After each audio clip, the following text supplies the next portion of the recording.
नमस्कार दोस्तों, मैं भारती निमेश। आज आपसे बात करूंगा अब्दुल रहीम खान खाना साहब की। आज उनकी स्मृति का दिन है और खान खाना साहब मध्यकालीन कविता के बहुत बड़े नाम हैं। याजुल लेमान नक्षत्र के रूप में हमारे सामने उपस्थित होते हैं। नवाब अब्दुल रहीम खान खाना भारत के कुशल राजनीतिवेत्ता, बहादुर योद्धा और भारतीय सांस्कृतिक समन्वय का आदर्श प्रस्तुत करने वाले कवि भी माने जाते हैं।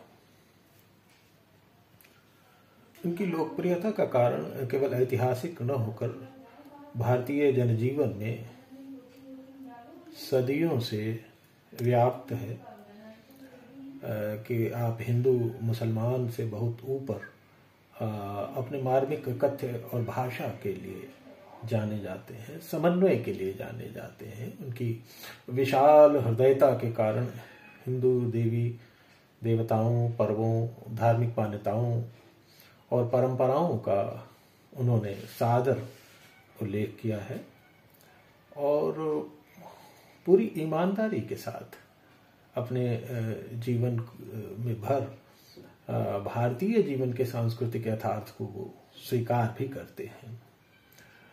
रहीम ने अपनी कविताई में रामायण, महाभारत, पुराण तथा गीता जैसे ग्रंथों के कथानकों को उदाहरण के लिए चुना है और उन्होंने लौकिक जीवन में व्यवहार पक्ष को सूक्तियों के द्वारा समझाने का बहुत अद्भुत प्रयत्न किया है। अब वो चाहे रहीमन कड़वे मुखन को या खीरा की तरह देखते हुए और उसको बहुत सहज ढंग से कह देते हैं कि मलियत नमक लगाए। तो ये जो उनका समझाने का तरीका है और सदियों से उनकी जो व्याप्ति है, ये उनकी कविताई का बड़ा कारण है। सामाजिक सौहार्द और भारतीय संस्कृति की श्रेष्ठ झांकी उनकी कविताई में हमें देखने को मिलती है और कोटि कोटि भारतीयों का वह कंठहार भी है। रहीम का स्वर अनेकता में एकता का है। वे संस्कृत, हिंदी, ब्रज, अवधी, फारसी, उर्दू और अनेक तत्कालीन भाषाओं के मुहावरों में कविता करते हैं। इतिहासकारों और शोधार्थियों का मानना है कि अब्दुल रहीम खान खाना का जन्म 15 दिसंबर सन 1556 में 17 दिसंबर 1556 ईस्वी अर्थात संवत 1613 में लाहौर में हुआ था और हुमायूं उस समय यहाँ शहंशाह थे, तो वो भी वहाँ पर उपस्थित थे जहाँ उनका बैरम खां के घर में जन्म हुआ, तो वो वहाँ पर उपस्थित थे। कहा जाता है कि रहीम के जो पिता बैरम खां थे वो बाद में अकबर के शिक्षक भी बने और अकबर को बहुत सारी जो राजनीतिक समझ मिली बैरम खां से मिली। बैरम खां ने को खान खाना की उपाधि मिली थी और वो हुमायूं के बड़े मित्र और कहा जाता है कि वो साढ़ू भी थे हुमायूं के। तो खैर, और रहीम साहब की माँ जो इस समय हरियाणा प्रांत में मेवाती राजपूत हैं, जमाल खां थे उस समय, तो उनकी सुपुत्री सुल्ताना बेगम थी और रहीम जब 5 वर्ष के हुए तो गुजरात के पास पाटन नगर में 1561 में इनके पिता की हत्या कर दी गई थी। तो बहरहाल अब रहीम का पालन पोषण दरबार में हुआ। अकबर ने भी उन्हें अपने धर्मपुत्र की तरह स्वीकार किया। शाही खानदान की परंपरा के अनुसार रहीम को मिर्जा खां का खिताब दिया गया था। रहीम ने बाबा जम्बूर की देखरेख में गहन अध्ययन किया और शिक्षा समाप्त होने पर अकबर ने अपनी धाय बेटी माने माह बानो से रहीम का विवाह करा दिया। तो इसके बाद रहीम ने गुजरात, कुंभलगढ़, उदयपुर आदि युद्धों में भी विजय प्राप्त की। इस पर अकबर ने खुश होकर उन्हें मीर अर्ज नामक उपाधि से विभूषित किया। खैर, ये सब तो सियासी चीज़ें और ऐतिहासिक चीज़ें हैं, लेकिन 1584 में अकबर ने रहीम को खान खाना की उपाधि भी दी और लगभग 71 साल की आयु में रहीम साहब का इंतकाल हुआ, देहांत हुआ। और ये वर्ष रहा होगा 1627। तो रहीम को उनकी इच्छा थी कि उनकी पत्नी के साथ ही उनके मकबरे के साथ दफनाया जाए, तो दिल्ली में ही उनको दफनाया गया। उनका मकबरा आज भी सुरक्षित है दिल्ली में। और रहीम की खास बात थी कि उनको संस्कृत भी सीखी थी और संस्कृत के गुरु उनके बदायूनी साहब थे। खैर, ये तो उनके जीवन से जुड़ी कुछ चीज़ें थी जो मैंने सोचा कि आज उनकी स्मृति का दिन है तो उन्हें याद करते हुए आपके सामने रखा जाए। रहीम साहब के किस्से बड़े गजब के हैं और उनकी दानवीरता के हिंदू मुस्लिम समाज में एक जो अच्छी सच्ची तस्वीर पेश करते हैं हमारे समरसता का, समावेशी स्वरूप का। तो दानवीर के रूप में भी रहीम की विख्यात थे। वो कहते थे जैसे नमाज हम पढ़ते हैं तो उसी तरह नमाज के बिना हम नहीं रह सकते, तो हम बिना दान दिए भी उनको चैन नहीं आता था, बिना दान दिए वो नहीं रह सकते थे। और ऐसे बड़े सारे किस्से उनके हैं। तो दान देते समय उनकी ये आदत थी कि वो नजरें नीची करके दान देते थे और हाथ तो सामने जाएगा तो हाथ उठा करके ही दिया जाए। तो गंग कवि ने पूछा था उनसे, रहीम साहब से, कि सीखे कहाँ नवाब जी ऐसी देनी देन, ज्यों ज्यों कर ऊंचा करो त्यों त्यों नीचे नयन। कि ऐसा दान देने का तरीका आपने कहाँ से सीखा नवाब जी, रहीम साहब, कि जैसे जैसे आप कर हाथ बढ़ाते हो, ऊंचा करते हो, वैसे वैसे आपके नेत्र नीचे की ओर झुक जाते हैं। तो ये विलक्षणता रहीम की थी। और रहीम ने इस दोहे का उत्तर भी दिया गंग को। वो बोले, देन हार को और है भेजत है दिन रैन, देन हार को और है भेजत सो दिन रैन, अलोग भरम हम पर करें याते नीचे नयन। तो देने वाला तो कोई और है और लोग मुझ पर भ्रम करते हैं कि मैं दे रहा हूं, इसलिए मेरी नजरें झुक जाया करती हैं। और भी कहते हैं इसी बात को आगे बढ़ाते हुए दान के बारे में कि गरज आपनी आप सो रहीमन कही न जाए, गरज आपनी आप सो रहीमन कही न जाए, जैसे कुल की कुलवधू पर घर जात ल जाए। तो ये जो धन है, लक्ष्मी है, कुलवधू की तरह है, दूसरे के घर जाते लज्जित होती तो मैं भी लज्जित होता हूँ उस अर्थ में दान देने के लिए। तो खैर, इस तरह की सदुक्तियाँ बहुत सारी मिलती हैं, किस्से मिलते हैं। रहीम साहब के यहाँ बहुत सारे आश्रय लिए हुए कवि भी थे, फारसी के और तमाम भाषाओं के थे। और विदेशों तक में उनकी बड़ी धूम थी, बड़ी प्रशंसा थी। ईरान के शाह अब्बास के दरबार में भी उनकी चर्चा हुआ करती थी।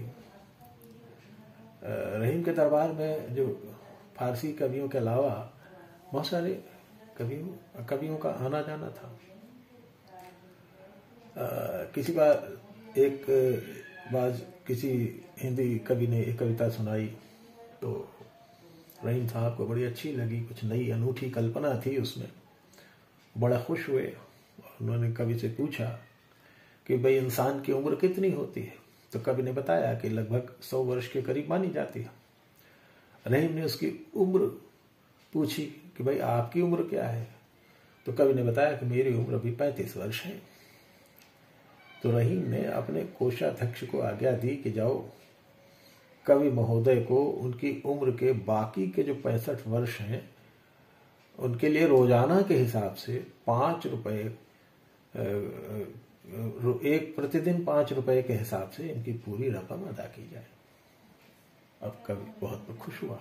तो इस तरह के दान के किस्से हो सकता है, इसमें किस्सों में कुछ ज्यादा हो कम हो वो अलग मुद्दा है, लेकिन किस्से जो हैं वो बिल्कुल बेबुनियाद नहीं होते हैं। उनकी कुछ न कुछ गूंज जो चलती है वो बढ़ घट जाती है, लेकिन सच्चाई भी होती है। तो खैर, तुलसीदास ने, एक ब्राह्मण था जो अपनी बेटी का विवाह करना चाहता था और पैसे नहीं थे उसके पास, तो रहीम साहब के पास भेज दिया। दोनों में बड़ी मित्रता थी, आपस में जान पहचान और समझ थी एक दूसरे के बारे में। तो एक पंक्ति लिख करके तुलसी ने उसको दिया, सुरती नरती नागती यह चाहत सब कोय, दोहे की अर्धाली, ऐसा लिख करके उस ब्राह्मण को दिया कि जाओ रहीम के पास चले जाना और ये कागज दे देना। तो रहीम ने ब्राह्मण को पुरस्कृत तो किया ही और उस दोहे की पदपूर्ति भी की। वो दोहा एक पंक्ति कहा जाता है तो तुलसी का है ऊपर का, और नीचे वाला रहीम का है कि सुरतीय नरतीय नागतीय यह चाहत सब कोय, गोद लिए हुलसी फिरे तुलसी सो सुत होए। गोद लिए हुलसी फिरे तुलसी सो सुत होए। तो यह जो कविताई के साथ साथ जो साहचर्य का भाव है, यह जो एक दूसरे के प्रति प्रेम का भाव है, ये बड़ा अद्भुत है उस जमाने में, मुगल काल में। तो और उसके बाद जब मनसबदारी नहीं रही तो रहीम साहब का एक दोहा हम सब ने सुना, हे रहीम दर दर फिरही मांग मधुकरी खाई, ये रहीम दर दर फिरही मांग मधुकरी खाई, यारो यारी छोड़िए वे रहीम अब नाय, यारो यारी छोड़िए वे रहीम अब नाय। रहीम साहब ने वैष्णव कल्पना पर बड़े ऐसे ऐसे उदाहरण वो देते हैं, ऐसे ऐसे चित्र उपस्थित करते हैं कि ऐसा नहीं लगता है कि वो भारतीय सांस्कृतिक विरासत से परिचित नहीं है। वेदों से, उपनिषदों से, महाभारत से, रामायण से गहरे संपृक्त होकर वो जुड़े रहे होंगे। तो एक दोहा देखें कि धूर धरत निज शीस पर कहु रहीम केहि काज, धूर धरत निज शीस पर कहु रहीम केहि काज, जेहि रज मुनि पत्नी तरी सोई ढूंढत गजराज। तो गजराज माने हाथी जिस तरह से धूल को मिट्टी से को उठाकर अपने सिर पर रखता है बार बार, कभी आपने अगर देखा हो तो लोग पूछते हैं कि भाई ये कैसे करता है, क्यों करता है? तो रहीम साहब उसका उत्तर देते हैं, बताते हैं कि जिस रज से, जिस पवित्र रज से मुनि पत्नी अहिल्या तर गई, उस चरण रज को ये गजराज ढूंढता है और ढूंढते ढूंढते जहां की मिट्टी पाता है अपने सिर पर डालता रहता है।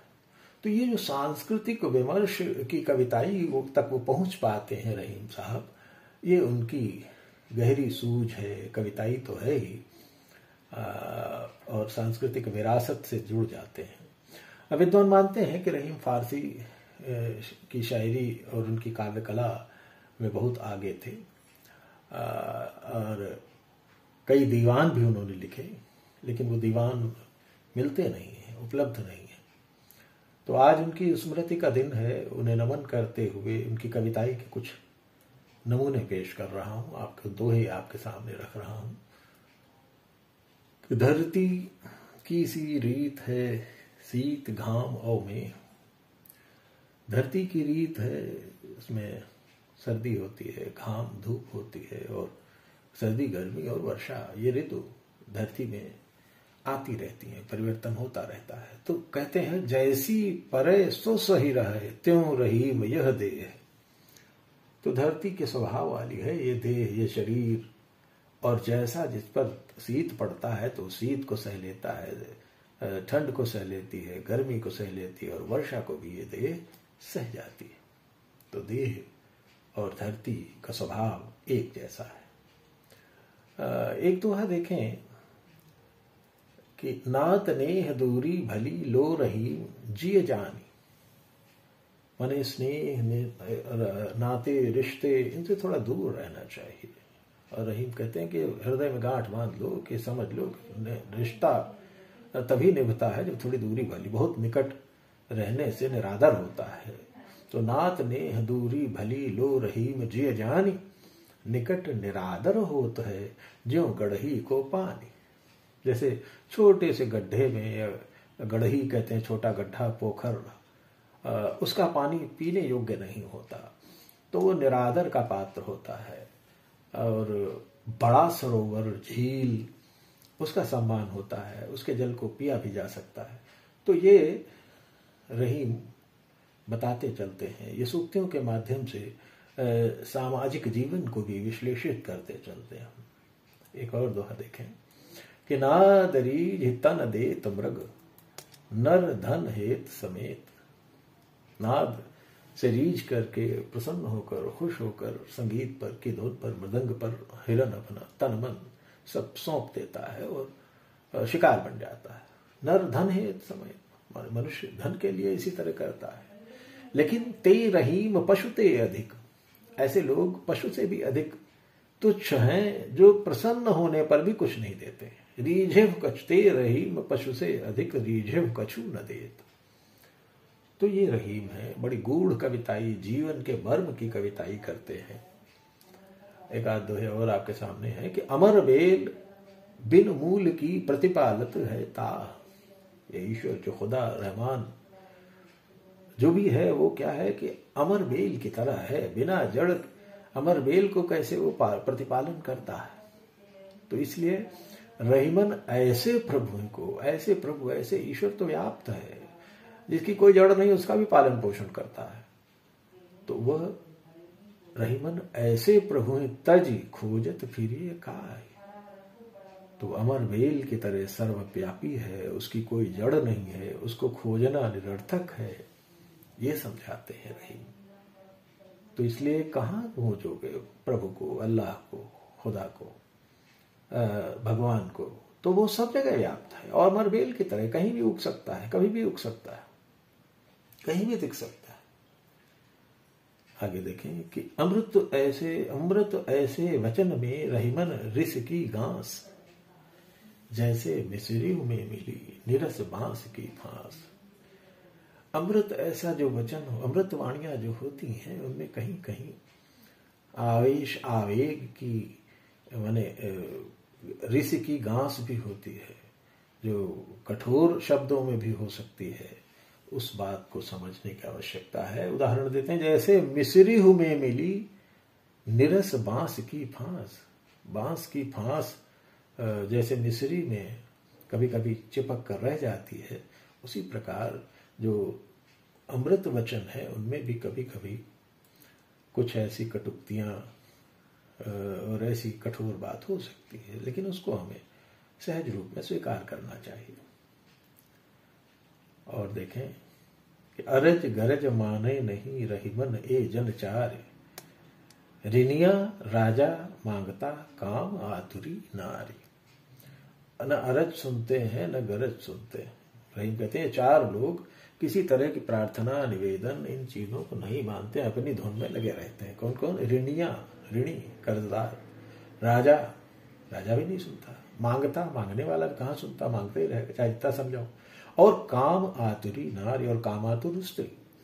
तो ये रहीम कहते हैं कि ये चार जो लोग हैं ये किसी की बात सुनते नहीं, अपने अनुसार वो याचना करते रहते हैं या अपनी चलाते रहते हैं। और एक और दोहा कि आदर घटे नरेश ढिंग राजा के पास रहने पर आदर घट जाता है। सत्ता के गलियारे में रहने से साहित्य का सम्मान, साहित्यकार का सम्मान कैसे मिलेगा? तो आदर घटे नरेश ढिंग, बसे रहे कछ जाना है। उसके पास रहने से कुछ मिलने वाला नहीं है। जो रहीम कोटिन मिले धिग जीवन जगमाओ, चाहे करोड़ों मिल जाए आपको, कितने हाथी घोड़े और धन संपदा सब मिल जाए, लेकिन धिग जीवन जगमाए, ऐसे जीवन को जो राज्याश्रय में राजा के पास रहता है, सत्ता के आसपास भटकता रहता है, उसको धिक्कार योग्य ही माना जाता है। क्योंकि जो भी इस तरह के लोग रहे हैं वो बहुत बड़े कवि, शायर और ऐसे लोग नहीं बन पाए, कलावंत नहीं माने गए, क्योंकि वो स्वतंत्र चेता नहीं थे। बहरहाल रहीम की बात करें तो वो भाषा के जादूगर हैं, और आप देखें कि कितनी भाषाओं में वो कविताएं कर पाते हैं या करते हैं या कोशिश करते हैं। आप बहुभाषा का एक कविता देखें जिसमें आपको कठिन पड़ेगा कि कौन सा शब्द कहाँ से आया है। दक्षिण का भी है, संस्कृत का भी है, कहाँ हिंदी का है कि अवधी का है कि अरबी का है। देखें कि भरता प्राची गतो में, भरता प्राची गतो में बहुरी न बगदे शू करूं रे हवे हूं। भरता प्राची गतो में बहुरी न बगदे शू करूं रे हवे हूं। मांझी कर्माची गोष्ठी अब पुन सुनसु गांठ धेलो न ईठे। मारी तीरा सुनोरा खर्च बहुत है, ईहरा टाबरा रो। टिड्डी टैंडी दिलों दो इश्क अलफिदा ऑडियो बचनाडू। अब आपको सभी भाषाओं का कोई ज्ञाता नहीं हो सकता, लेकिन कवि रहीम साहब का ये भाषा के प्रयोग में एक बड़ा दखल। इसका अर्थ समझे कि मेरे पति पूर्व की ओर जो गए फिर लौटे नहीं, अब मैं क्या करूं, मेरे कर्म की बात है। और अब सुनो, स्थिति यह है कि गांठ में एक भी धेला नहीं है और खर्च अधिक है, परिवार बहुत बड़ा है। तो लेकिन तेरे देखने को मन में ऐसा हो रहा है कि प्रेम से मैं तुझ पर निछावर हो जाऊं। तो विरहिणी नायिका कातर स्वर में वो इस प्रकार से कह रही है, और वो एक पथिक से या इस प्रकार नायक से कह रही है। एक और ऐसा ही श्लोक कहें, देखें, जो अनेक भाषाओं के शब्दावली से जुड़ा हुआ है। दृष्टा तत्र विचित्रता तरुलता, ये संस्कृत और आधा हिंदी या आधा आप अरबी फारसी हिंदी जो भी कहें, कि दृष्टा तत्र विचित्रता तरुलता। मैं था गया बाग में, काचित तत्र कुरंग शावक नयना, गुल तोड़ती थी खड़ी। उन्मद भ्रू धनुषा कटाक्ष घायल किया था मुझे। तत्सीदाम सदैव मोह जल घऊ, हे दिल गुजारो शुक्र। अब इसका भी अर्थ सुनते हैं कि विचित्र वृक्षलता को देखने के लिए मैं बाग में गया था, और वहां कोई वृक्षावक नयनी खड़ी फूल तोड़ रही थी। तो भौह रूपी धनुष से कटाक्ष रूपी बाण चलाकर उसने मुझे घायल कर दिया था। तब मैं सदा के लिए मोह रूपी समुद्र में पड़ गया था, मोहासन्न हो गया था। ऐ दिल, ऐ हृदय, मुझे धन्यवाद दो। तो एक और इसी तरह का आपके सामने रख रहा हूं, संस्कृत और अवधी हिंदी में। एकस्मिन देवसावसान समय, मैं था गया बाग में, काचित तत्र कुरंग बाल नयना, गुल तोड़ती थी खड़ी। ताम दृष्ट्वा नव यौवना शशिमुखी, मैं मोह में जा पड़ा। नो जीवामि त्वया बिना शृणु, प्रिये तू यार कैसे मिले। अर्थ है इसका कि एक दिन संध्या के समय मैं बाग में गया था, वहां कोई मृग छौने के नेत्रों के समान आंखों वाली नायिका खड़ी फूल तोड़ रही थी। तो उस चंद्रमुखी युवती को देखकर मैं मोह में जा पड़ा, मैं उस पर मुग्ध हो गया। तो हे प्रिय, सुनो, तुम्हारे बिना मैं जी नहीं सकता, अब तुम ही बताओ कि तुम कैसे मिलोगी। तो ये जो रहीम साहब की कविताई है वो निश्चित रूप से साहित्य की बड़ी निधि है, और ख़ासतौर से जिस हिंदी साहित्य में समावेशी भाषा को लेकर, एक काव्य भाषा को, ऐसा आज के कवियों को देखकर लगता है कि आज की काव्य भाषा लगभग खो गई है।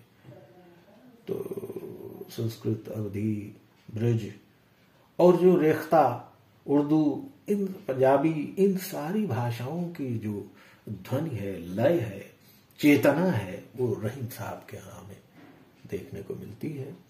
आज उनकी स्मृति का दिन है और इसलिए मैं उन्हें प्रणाम करता हूँ। मुझे लगता है कि रहीम जैसे कवि को पाकर हिंदी साहित्य, भारतीय संस्कृति और ये सब, उस पर हम गर्व कर सकते हैं। अपने आप को बहुत सारे हिंदी के कवियों ने काम किया है, हिंदी के विद्वानों ने काम किया है, रहीम को लेकर जीवनी लिखने की कोशिश भी की गई। इसके अलावा संस्कृत के कवियों ने भी, संस्कृत के चिंतनशील रचनाकारों ने भी रहीम को पढ़ा, सुना, सीखा और उनसे जाना। तो बहुत बहुत प्रणाम। मैं भारतेंदु मिश्र। आज आपने मुझे रहीम के बारे में कुछ थोड़ा बहुत सुनने का, कहने का मौका दिया। आशा है आपको अच्छा लगा होगा, जरूर बताएंगे। बहुत बहुत धन्यवाद, प्रणाम।